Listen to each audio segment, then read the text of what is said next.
성령님은 말이 아니고 살아서 역사하시는 초자연적인 하나님이기 때문에 자신의 온몸을 점령하고 지배하고 충만하게 채워 통일해야 그때 귀신들이 떠나간다는 것입니다. 성령으로 충만한다는 것은 바르게 정확하게 깨닫고 행해야 됩니다. 성령으로 충만하다는 것은 살아계신 성령 하나님께서 자신을 차고 넘치게 채우시고 장악하시고 지배하시고 인도하시는 것을 말하는 것입니다.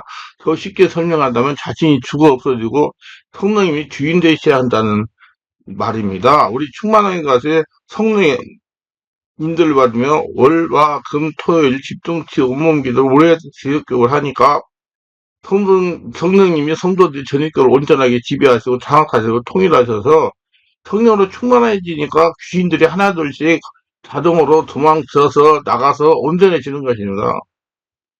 그럼 성령세례는 뭐냐? 성령세례는 예수를 믿을 때 오신 성령님이 순간 자신의 온몸을 지배하시고 장악하신 실제적인 역사, 체험적인 역사입니다. 저는 성령세례는 자신 안에 주인 오신 성령께서 폭발하여 순간 자신의 전인격을 장악하심으로 몸과 마음으로 느끼고 눈으로 보며 체험하게 하시는 사건이라고 그럽니다. 성령세례 의미에 대해서 교단마다 교회마다 또 개개인에 따라 달라지기 때문에 이게 성령세례입니다고 말씀드리기 좀 어려운 단어입니다. 일반적으로 성령세례는 두 가지 의미로 쓰인다고 봅니다.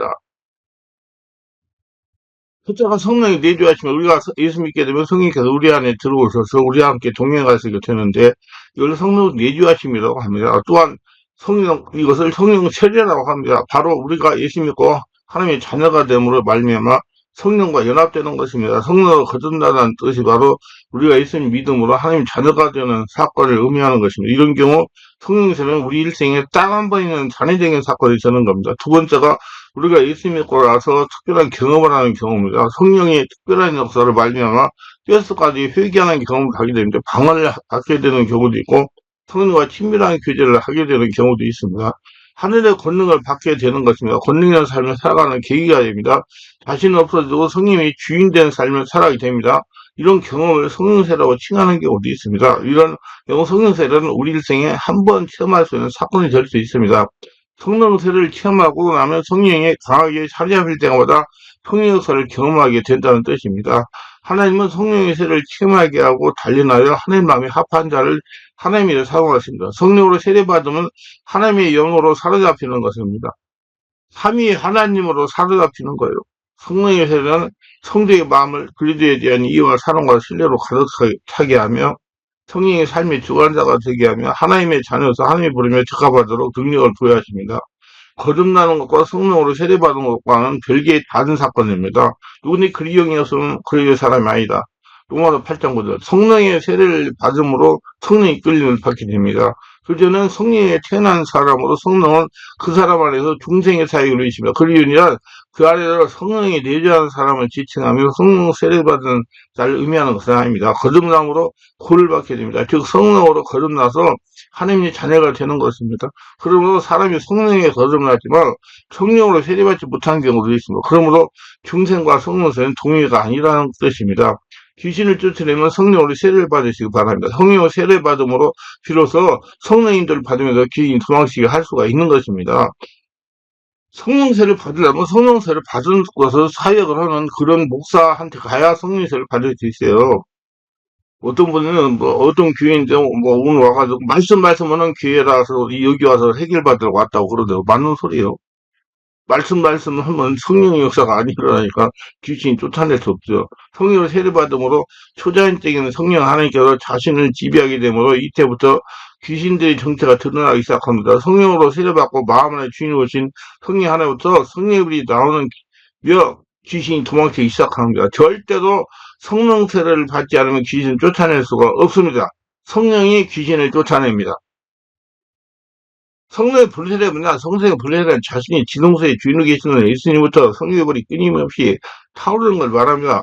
예수님을 믿는 사람이라면 누구든지 한 번쯤은 성령의 불에 대해 관심을 가져봤을 겁니다.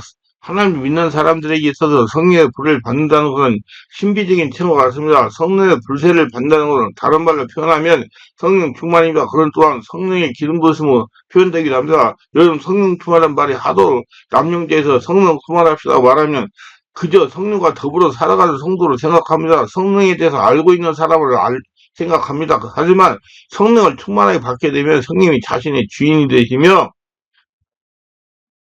성령께서 소유하고 계시는 권능을 사용할 수 있게 됩니다. 이건 사도행전 1장 8절의 말씀이기도 합니다. 오직 성령이 너에게 임하시면 너희가 권능을 받고 이르사는 온유되어 사마리아 땅까지 이르러 내 증인이 되리라 하시니라. 사도행전 1장 8절. 한 가지 짚고 넘어갈 것은 이 구절에 언급된 성령은 성령 세례가 아니라 성령의 기름 부으심을 말합니다. 그것은 곧 불세례를 말합니다. 자신 안에 주인이신 예수부터 성령의 불세례, 성령의 기름 부으심을 받을 때 하늘의 권능을 받게 됩니다. 물론 성령 세례를 받을 때에도 역사가 나타납니다. 하지만 성령의 불세례에 성령의 기름 부으시면 더 큰 능력이 나타납니다. 예수님께서 제자들에게 이 구절을 말씀하실 때 단순한 성령 세례가 아니라 성령 불세례였음을 알아야 됩니다. 성령의 기름 부으심, 성령의 불세례, 성령 충만. 세례는 우리로 하여금 성령 세례와 성령 불세례에 보다 명확한 이해를 돕게 다음과 같이 말을 남겼습니다. 나는 너희로 회개케 하여 물로 세례를 주거니와 내 뒤에 오시는 이는 나보다 능력이 많으시니 나는 그의 신을 들기도 감당하지 못하겠노라. 그는 성령과 물로 너에게 세례를 주실 거예요. 마태복음 3장 11절. 이 구절에 대해 성경학자들마다 다른 의견을 가지고 있습니다. 하지만 저는 이 구절의 의미를 확실하게 알고 있습니다. 세례와는 물세례를 베풀었습니다. 고로 물세례는 위임된 사람이 베푸는 것입니다. 하지만 영이신 예수님께서는 성령과 불로 세례를 주십니다. 이미 우리는 성령 세례가 무엇인지 알고 있습니다. 이제 남은 것은 성령의 불세례입니다. 이것은 성령의 기름 부으심을 말하며 또한 성령의 불세례를 가리키는 것이기도 합니다. 세례와는 성령의 불에 대해 충분한 이해가 있었던 사람이었습니다. 그는 예수께서 우리를 성령과 불로 세례를 줄 것임을 알았습니다. 성령 세례가 물 세례보다 더 중요하듯이 불세례는 성령 세례보다 더 중요합니다. 성령 세례와 불세례는 많은 차이가 있습니다. 물세례와 성령 세례가 다르듯이 성령 세례와 성령의 불세례는 다른 것입니다. 같은 것이 아니라 말씀해요. 성령 세례도 중요하지만 성령의 불세례는 더 중요한 겁니다. 성령 세례만으로도 하나님의 은혜가 있고 삶의 변화가 있고 영적 능력이 있는 건 사실입니다. 하지만 성령의 불세례는 더 큰 은혜와 영광과 능력이 있습니다. 성막의 구조상에 볼 때 번제단은 성막의 뜰에 놓여져 있습니다. 성막의 뜰은 예배를 준비하는 곳이 예배를 드리는 곳이 아닙니다.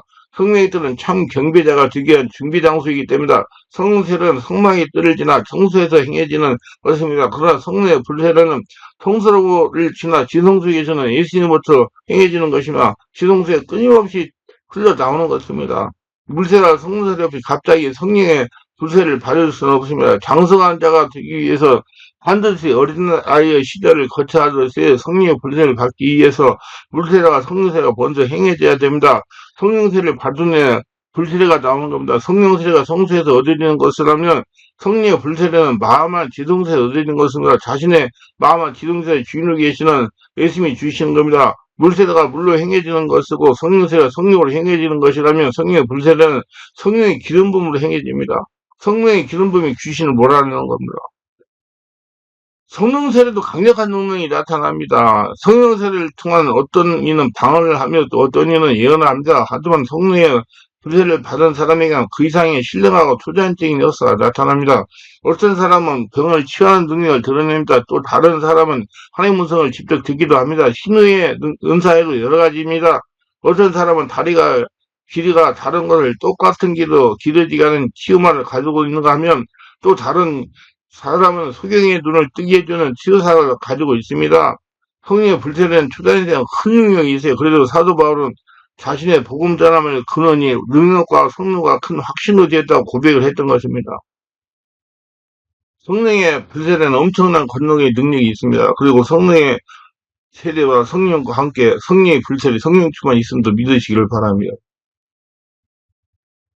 자, 그러면 성령 충만이라는 게 뭐냐? 성령 세례는 택한 자가 거듭을 최초로 한번 받는 것입니다. 그러나 성령 충만은 성령 세례를 이미 받은 성도와 그 남은 일생 또 계속적으로 사모하면서 성령 충만을 받아야 할 은혜입니다. 성령의 충만한 상태는 어떠한 상태를 말하는 것일까? 성령 충만이란 성령의 지배를 말합니다. 성령 충만이란 어떤 세상을 향하여 마음이 멀쩡하고 살아야 하는 겁니다. 성령이 충만하면 귀신은 자동으로 떠나갑니다.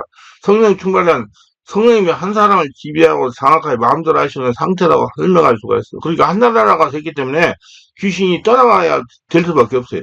그래서 그 귀신 축사보다도 성령 충만을 더 강조할 수 꼭 또 집중해서 그러면 귀신은 떠나가게 돼 있어요. 성령 충만하다고 하는 의미는 성령으로 사로잡히고 스며들고 지배하는 것을 의미합니다. 물에 흠뻑 젖은 수건처럼 수건을 짜면 물이 흐르듯이 성령 충만은 성령으로 사로잡히고 스며들고 지배를 받는 거, 그래서 성령이 충만하게 흘러대는 거, 온몸을 지배하고 장악한 거.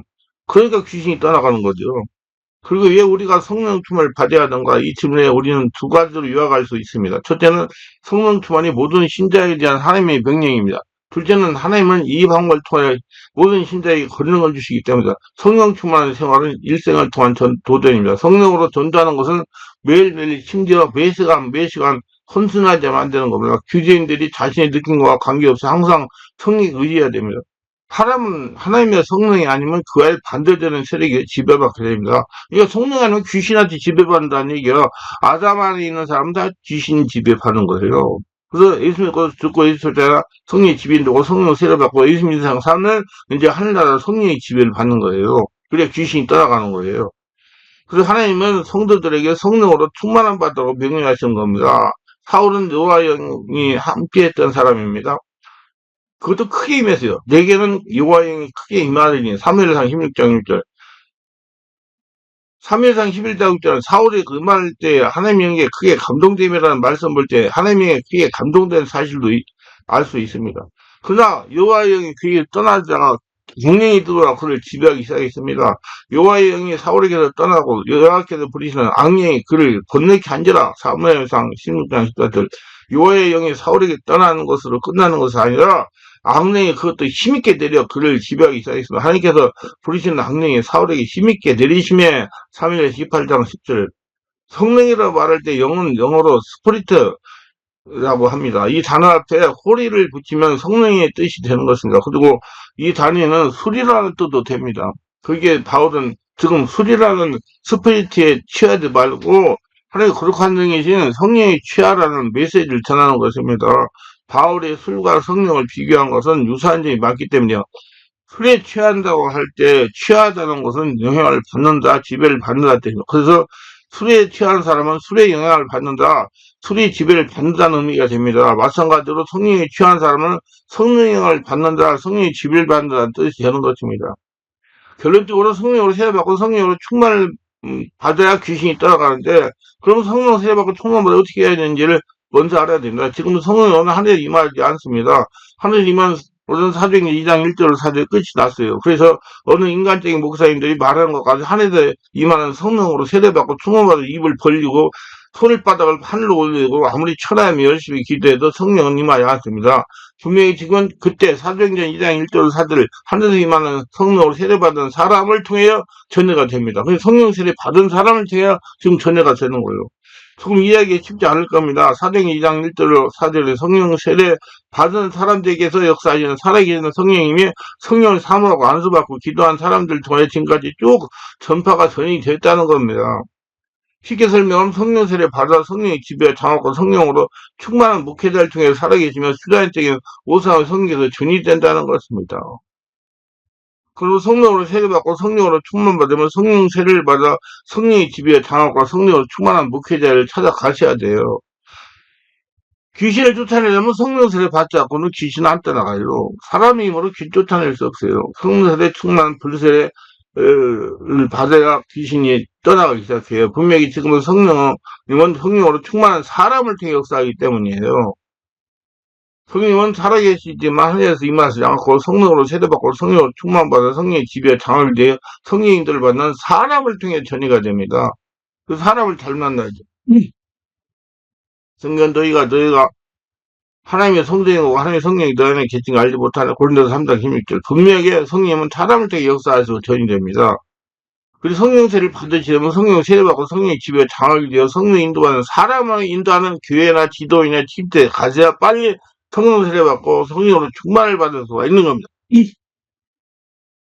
고집 부리지 말고 우기지 말고 사람 말에 미혹당하지 말고 순수하게 순종해 빨리 성령 세례받고 성령으로 충만받으면서 성령으로 귀신들을 몰아내고 평화를 달릴 수가 있습니다. 기도합니다. 오늘 때 저희들 끝까지 시청하시면 구독, 좋아요, 알람 설정, 고기하시면 주고 성령 세례받고 성령 불고 충만받아서 귀신 다 쫓아내시고 평안하게 사시며 또 귀신 들자를 치유하는 권능자가 다 되게 하소서 예수님 이름으로 기도합니다. 아멘.